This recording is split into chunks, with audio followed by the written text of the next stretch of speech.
In 1973, Kawasaki took a showroom motorcycle to Talladega and ran it flat out for 24 straight hours without blowing it up. Try that with the touchscreen, ride-by-wire machine sitting in the dealership today, the one with a price tag north of $12,000, and you would be calling a tow truck before lunch. The modern bikes are smoother, quieter, and safer, but a handful of forgotten machines from the 70s are still louder, lighter, and in some cases, genuinely faster through a canyon. 17 of them, and number 5 has an engine so wide people do not ask what year it is, they ask what planet it is from. Countdown style. Let us ride.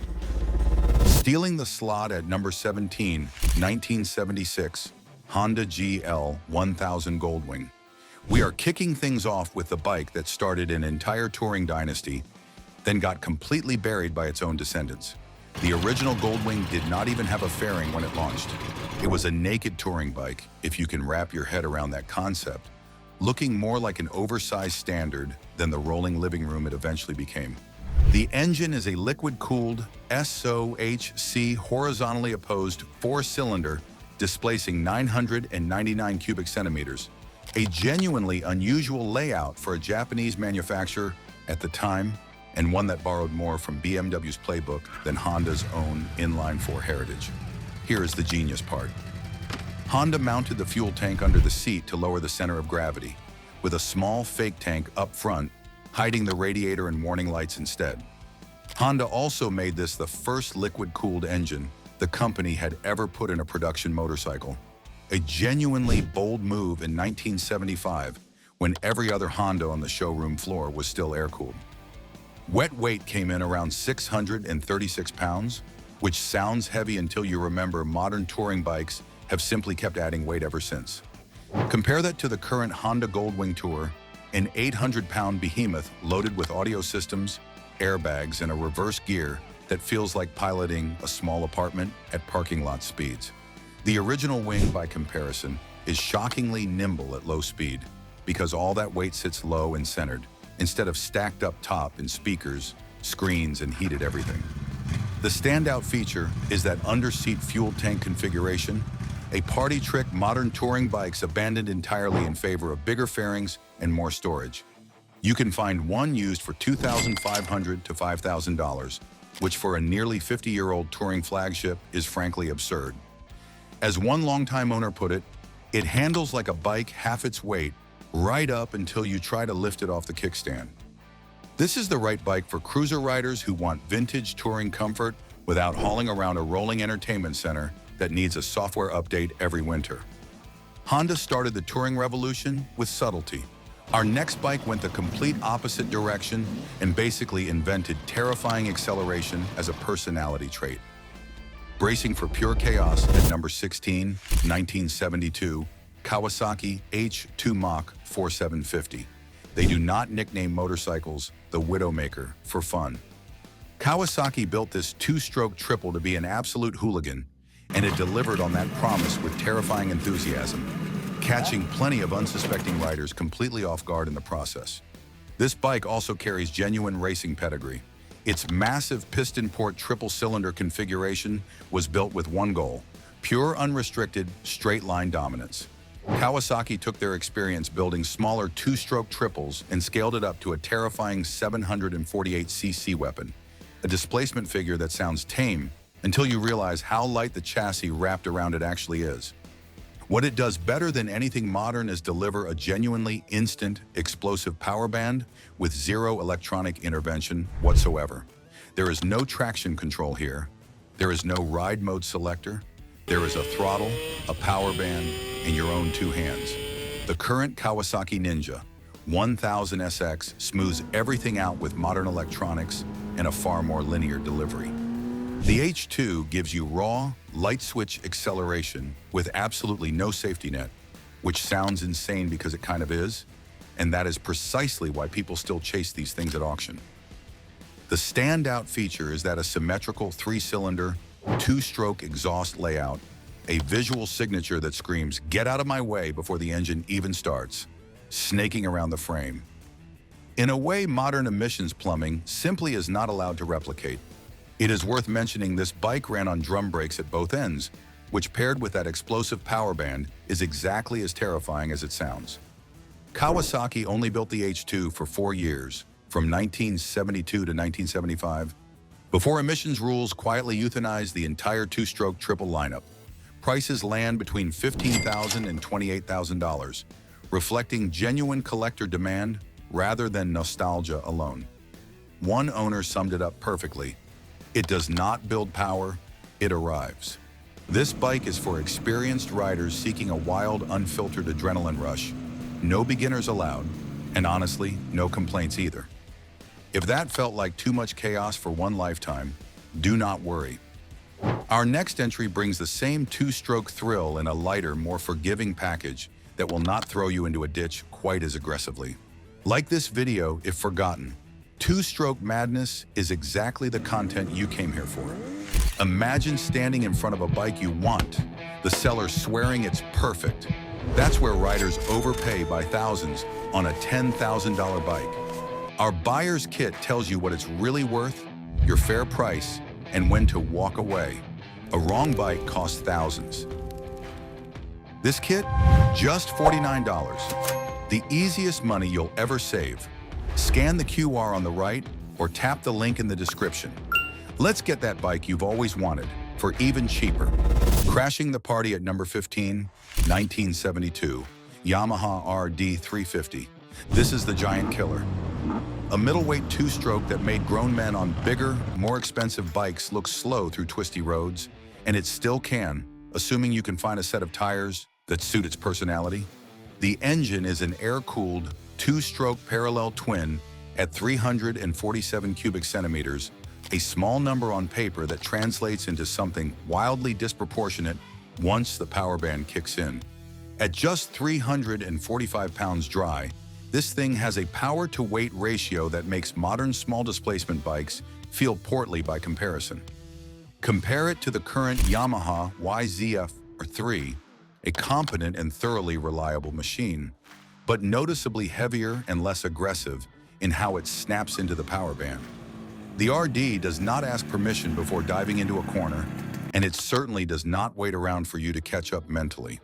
The standout feature is the explosive, lightweight reed valve induction system, which is basically the secret sauce behind that razor-sharp throttle response that catches so many modern riders completely by surprise.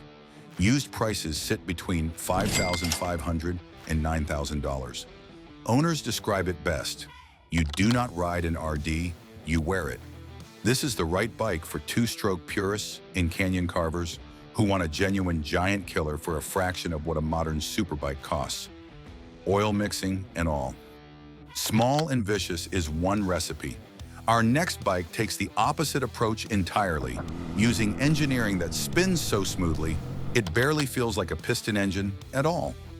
Moving on to engineering madness at number 14, 1975, Suzuki RE5.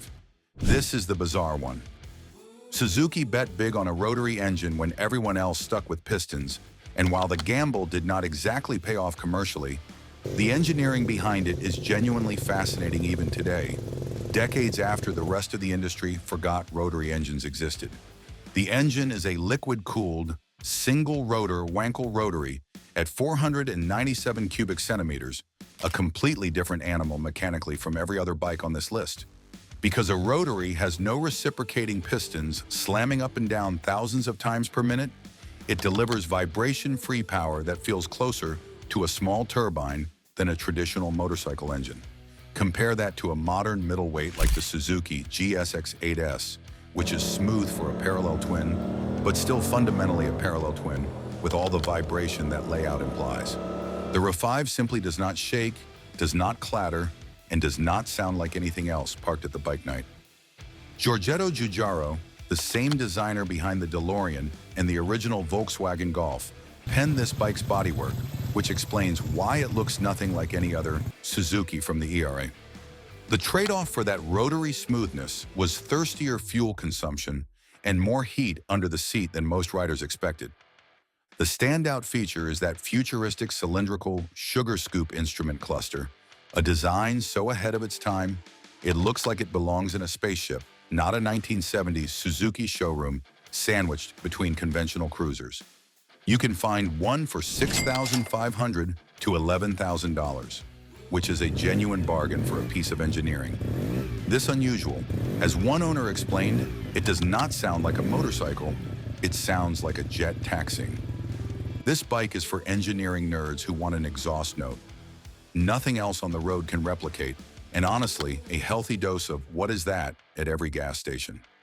Weird engineering is fun, but sometimes the best engineering is the simplest engineering. Our next bike proves that less genuinely can be more. Locking down minimalism at number 13, 1978 Yamaha SR500.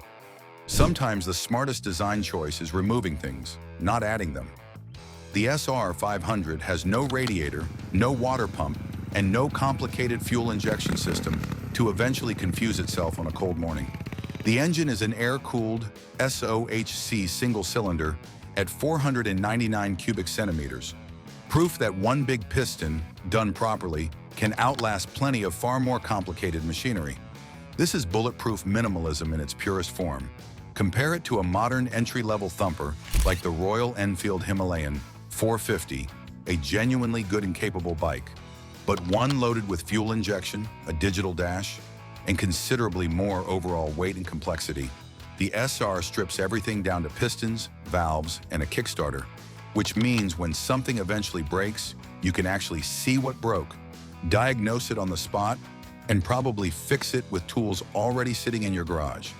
The standout feature is that ultra-reliable, high-compression Kickstarter mechanism, a genuine test of leg strength and technique that modern riders raised entirely on push-button starters have simply never had to learn, and honestly, probably never will. Yamaha kept this exact single-cylinder philosophy alive for decades afterward in the SR400, sold in Japan and Europe well into the 2010s, which tells you how little this formula actually needed fixing in the first place. Prices run from $3,000 to $5,500. One rider called it the bike that taught me what a motorcycle actually is. This is the right machine for custom builders, scrambler conversion fans, and minimalists who want fewer systems standing between them and the open road. Simplicity has its charm, but our next bike swings hard in the opposite direction with a British twin that vibrates so honestly, you will feel it in your teeth. Unleashing raw mechanical feedback at number 12, 1973 Triumph Bonneville T140F. Modern retro bikes are engineered to feel vintage while riding like a modern appliance underneath, all smoothed out and sanitized for comfort. The original Bonneville does not fake anything. It vibrates, it clatters, and it connects you directly to every single moving part inside that engine, whether you asked for that connection or not. The engine is an air-cooled OHV parallel twin at 744 cubic centimeters. The exact same fundamental architecture British twins had been running for decades by this point, refined but never truly reinvented. Compare this to the current Triumph Bonneville T120, a fantastic motorcycle in its own right, but one loaded with counterbalancers specifically designed to eliminate the very vibration that defines the original bike's entire personality. The T140V gives you raw mechanical feedback with absolutely nothing sanitized or smoothed over, for better or for worse, depending on how numb your hands already are by the end of a ride. The standout feature is the smooth shifting 5-speed transmission upgrade, a genuine improvement over earlier 4-speed Bonnevilles that riders immediately noticed and appreciated, since hunting for a non-existent fifth gear on the highway gets old fast. Used values land between $4,500 and $8,500. As one longtime rider put it, you do not just hear this engine running, you feel it in your hands, your feet, and possibly your fillings. This bike is for vintage British enthusiasts who genuinely enjoy a tactile, buzzing, unapologetically analog ride. British twins vibrate with character. Our next British twin solved that exact problem with rubber mounts and clever engineering, giving you the torque without numbing your hands. Defeating the road at number 11, 1975, Norton Commando 850 High Rider. Norton looked at the vibration problem plaguing every British parallel twin and actually solved it. decades before Japanese manufacturers figured out counterbalancing on their own inline fours. The engine is an air-cooled OHV parallel twin at 828 cubic centimeters, larger than the Triumph twin we just covered and built, with an entirely different philosophy toward rider comfort. The secret is the isoelastic system, which mounts the engine to the frame through rubber bushings instead of bolting it rigidly in place like almost every other bike of the era.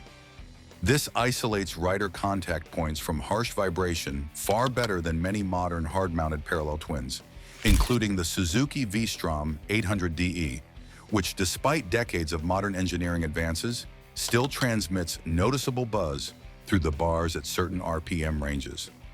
Norton solved this problem with plain old rubber back in the 1970s, which is either brilliant or slightly embarrassing for the rest of the industry, depending on how you look at it. The standout feature is that innovative isoelastic rubber engine mounting system, genuinely ahead of its time and still talked about with something close to reverence by vintage mechanics today. Norton also sold a hardened Interpol version of this platform to police departments across Britain, built specifically to survive the kind of abuse patrol duty demands, which is a pretty strong endorsement for a suspension system made out of rubber bushings. Prices range from $7,500 to $13,000. One owner noted, "It is the first British twin that let me ride all day without my hands going numb." This is the right bike for classic fans who want vintage torque minus the punishing vibration that usually comes bundled with it. Comfort solved with rubber mounts is impressive. Our next bike solves comfort with something even simpler, putting the fuel tank in a completely different spot. Comment below telling us which of these forgotten legends you would actually daily ride. We genuinely want to know, and we will judge your answer a little. Gliding in effortlessly at number 10, 1974, BMW R90S. BMW built the blueprint for effortless, long-distance touring, and they did it with a boxer engine design that has barely needed to change in 50 years, which tells you almost everything you need to know about how right they got it the first time. The engine is an air-cooled boxer twin at 898 cubic centimeters, with those cylinders sticking out sideways into the wind for cooling that requires no fan, no radiator, and no fuss. The shaft drive means no chain maintenance ever, and the boxer configuration keeps the center of gravity low and the vibration minimal. Compare that to a modern sport tourer like the BMW R1250 RS, a technological marvel packed with electronic suspension, ride modes, and a dashboard full of menus. The R90S delivers the same smooth highway, cruising with dramatically less complexity sitting between you and the road, and considerably fewer things that can throw a fault code on a Tuesday. The standout feature is the world's first factory-integrated bikini fairing, a design element so influential that touring bikes still borrow from it today, whether the modern marketing department admits it or not. This exact model also won the very first Yamaha Superbike Championship in 1976, ridden by 𝗕𝗏𝗏𝗏, beating out purpose-built race machines with what was fundamentally a touring bike wearing a fairing. Used examples go for $7,000 to $15,000. As one rider described it, "You said it, you forget it, and 500 miles later, you are still smiling."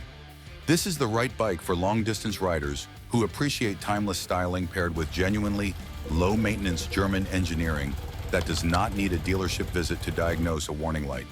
Subscribe right now if you want more forgotten machines like this, one showing up in your feed every single week. BMW proves simple can be smooth.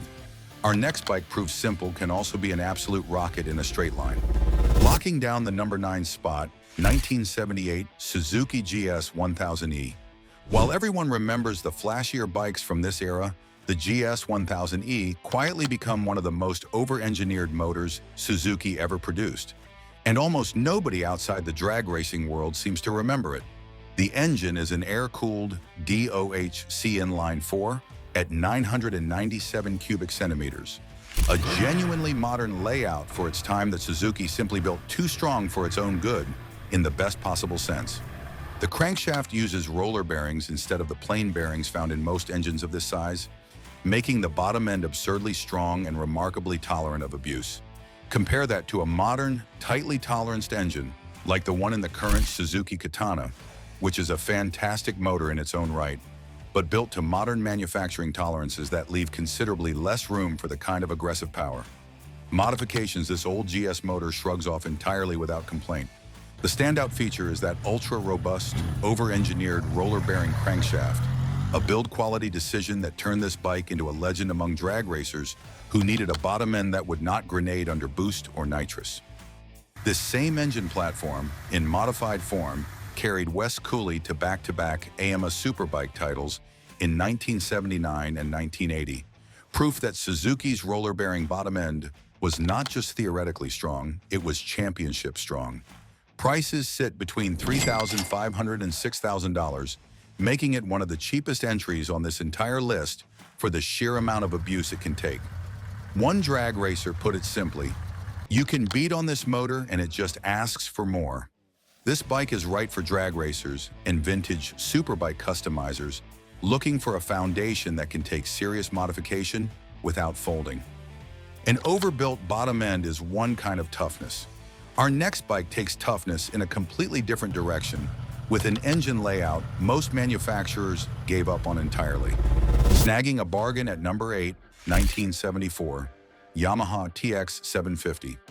Most people have never heard of this bike, and that is honestly a shame because Yamaha was solving vibration problems here before most of the industry even acknowledged they existed as a real engineering priority. The engine is an air-cooled SOHC parallel twin at 743 cubic centimeters, a fairly conventional layout on paper, hiding some genuinely uncommon technology underneath the cases. Yamaha's early dual counterbalancer system, marketed at the time as Omniphase, eliminated primary vibrations remarkably well for the ERA, years before this kind of technology became standard equipment across the industry. Compare that to a modern middleweight cruiser like the Kawasaki Vulcan S, which despite being a thoroughly modern machine, is not particularly known for exceptional smoothness either. The TX750 was quietly, almost secretly, ahead of its time in this specific department, and most owners at the time had no idea how unusual that actually was. The standout feature is that advanced Omniphase dual balancer shaft system and engineering solution. Most riders at the time did not even realize they were benefiting from every single time they twisted the throttle. You can find one used for $2,500 to $4,500, making it one of the most affordable bikes on this entire list. One owner said, "Nobody believes me when I tell them how old this engine is because it just does not shake like it should." This is the right bike for budget-minded vintage buyers hunting for smooth, unique parallel twin technology that nobody else at the bike meet will recognize. Smoothness is nice, but our next bike strips away every modern convenience entirely, and somehow that is exactly why riders still line up for it. Igniting the list at number 7, 1969 to 1970, Honda CB750 K0. This is the bike that basically invented the modern superbike category, and it did it with a level of mechanical simplicity that modern engineers can only dream about recreating in an ERA of emissions testing and liability lawyers. The engine is an air-cooled SOHC inline-4 at 736 cubic centimeters, a layout so influential that essentially every modern four-cylinder motorcycle traces its lineage back to this exact machine. There is no ECU here, no ride-by-wire throttle, and no digital dashboard to eventually glitch out on a cold morning. Compare that to the modern Honda CB1100, a wonderful machine in its own right, but one that still carries considerably more electronic complexity under the surface than most riders realize. The original CB750 makes routine maintenance genuinely easy, since everything you need to adjust or fix is mechanical and accessible, sitting right there in plain sight rather than buried behind a plastic panel in a diagnostic port. The standout feature is the groundbreaking mass production front disc brake, the first of its kind on a production motorcycle and a genuine safety revolution at the time. One that every single modern bike on the road today owes a debt to. Prices range from $8,000 to $18,000, with early sandcast models fetching considerably more from serious collectors who know exactly what they are looking at. As one longtime owner explained, I have fixed everything on this bike myself in my own garage with basic tools. This is the right bike for DIY mechanics who want a reliable piece of history they can actually ride daily, not just admire under a cover. Simplicity built an empire. Our next bike took that same four-cylinder formula and cranked it up to something genuinely unhinged. Exploding into the muscle era at number 6, 1973, Kawasaki Z1 This is the bike that essentially kickstarted the Japanese superbike era, and it did it with an unmuffled mechanical roar that modern emissions regulations simply will not allow anymore, no matter how much a manufacturer might want to bring it back. The engine is an air-cooled DOHC inline-4 at 903 cubic centimeters, a genuine technological leap over everything else on the market when it was released. Compare it to its spiritual successor, the modern Kawasaki Z900 RS, a genuinely excellent retro-styled bike, but one built to pass strict modern emission standards, which means quieter mufflers, restricted intake noise, and a considerably more restrained overall character than its ancestor ever had to worry about. The original Z1 has raw mechanical presence that modern regulations have effectively engineered out of existence, whether the manufacturer wanted that outcome or not. Kawasaki also took a stock Z1 to the Talladega Superspeedway and ran it flat out for 24 straight hours, setting multiple endurance and speed records to prove the engine would not grenade itself at sustained high RPM, a stunt no modern manufacturer would dare attempt with a showroom bike. The standout feature is the classic 4x4 chrome exhaust system, a visual and auditory statement that modern bikes simply cannot replicate due to emissions restrictions alone, no matter how big the aftermarket exhaust catalog gets. Used prices sit between $15,000 and $25,000. One collector described it as the bike that made every other manufacturer panic. This is the right machine for muscle bike enthusiasts chasing the ultimate original Japanese superbike experience, chrome pipes and all. The Z1 roared its way into legend. Our next bike took things even further, with 6 cylinders howling in a way nothing modern quite matches. Coming up strong at number 5, 1979, Honda CBX1000. 6 cylinders in a motorcycle. Honda basically said, why not, and built one of the most visually and audibly stunning engines ever bolted into a bike frame, purely to prove they could. The engine is an air-cooled DOHC 24-valve, inline-6 at 1,047 cubic centimeters, a genuinely absurd amount of hardware, crammed into a motorcycle chassis that was never really designed with 6 cylinders in mind. The howling, turbine-smooth power delivery across a wide band of RPM creates an exhaust note that modern 4-cylinder hyper-nakeds, including the Honda CB1000R, simply cannot replicate no matter how good their engineering is. 6 cylinders singing together in perfect harmony is an experience. 4-cylinder engines were never designed to produce, and honestly never will be, physics being what it is. The standout feature is the massive, visually imposing 6-cylinder engine block, a piece of machinery so wide it practically becomes a conversation starter every single time you park it anywhere near another human being. Prices land between $12,000 and $20,000. As one proud owner put it, people do not ask what year it is, they ask what planet it is from. This bike is right for riders chasing the ultimate auditory experience, alongside genuine valley-stopping presence that no modern naked bike can touch. If 6 cylinders sounds excessive, wait until you hear about the bike built on race-bred valves that most riders today have never even heard of. Subscribe now if 6-cylinder engineering insanity is exactly the kind of forgotten history you want more of. Demanding respect at number 4, 1974, Ducati 750 Supersport. This is the bike that turned Ducati from a niche Italian manufacturer into a genuine racing legend, and it did it with technology. Most street bikes at the time did not even attempt to touch, let alone perfect.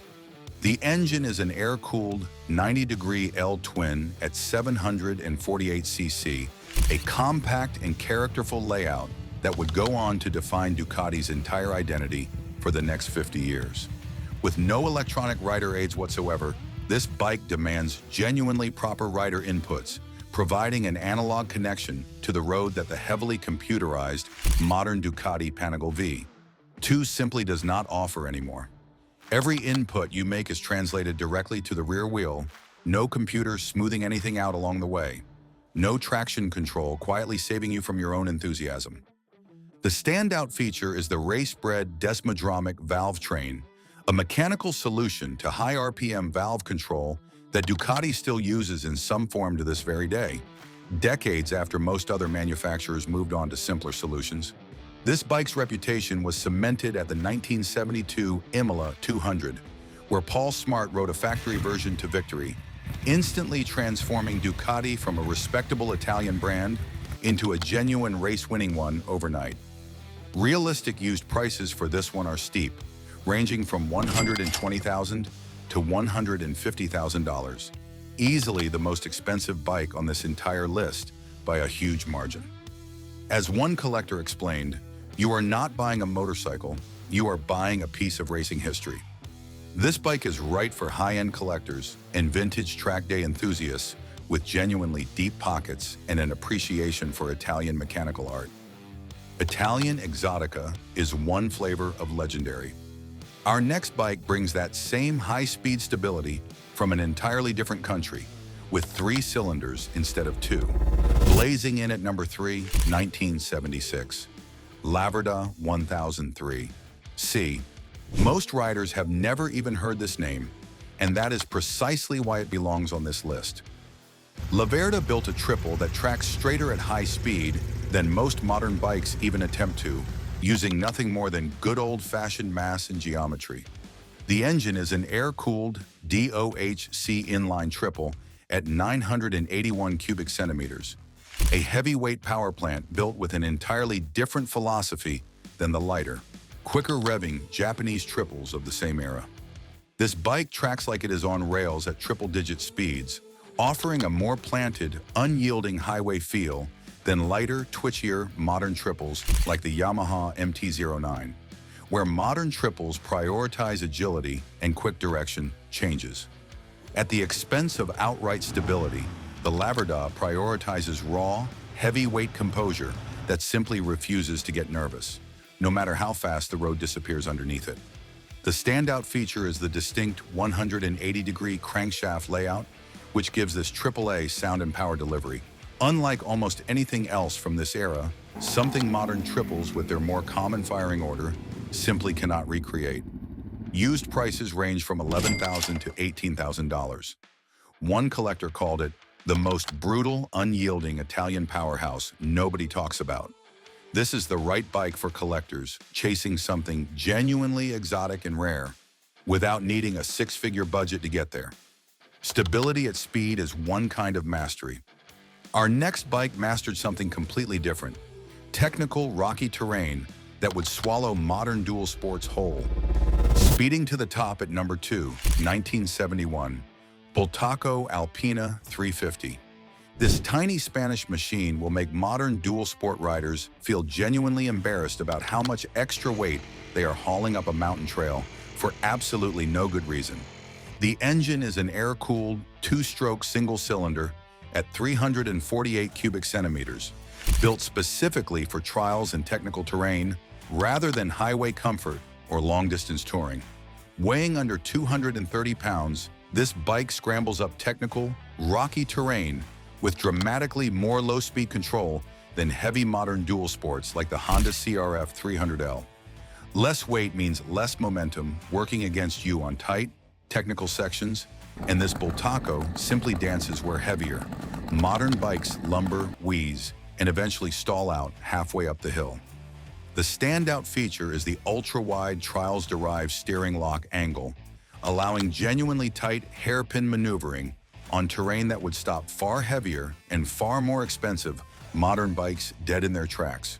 Prices sit between $3,000 and $5,500, an absolute bargain for this level of raw trail capability. One rider put it bluntly: modern dual sports carry gadgets. This thing carries you up the mountain. This bike is right for vintage trail riders and technical single-track enthusiasts who value lightness above every other spec sheet number. Lightweight trail mastery is impressive, but our final bike combines everything we have talked about today: raw power, mechanical purity, and a price tag that will make your jaw drop for entirely the right reasons. Claiming dominance at number 1, 1974, Moto Guzzi V7 Sport.